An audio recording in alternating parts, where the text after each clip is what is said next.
सीमा अपनी दीदी और जीजा के साथ रहती थी। सीमा के जीजा एक दुकान पर काम करते और दोनों बहनें चाउमीन की बिक्री करके अपने घर का खर्चा चलाती। एक दिन खाना बनाते समय सीमा की शादी की बात चल रही थी। कुछ दिनों बाद सीमा को देखने माँ और बेटा आए। सीमा और लड़के ने अपने दिलों की दो दो बातें की। कुछ ही दिनों में सीमा की शादी हो गई।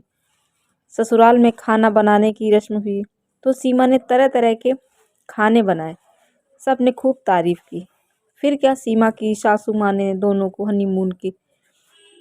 हनीमून पर भेज दिया। कुछ दिन तो सही रहा, फिर सीमा के पति दूर दूर सा होने लगे और जल्द ही घर वापस आ गए।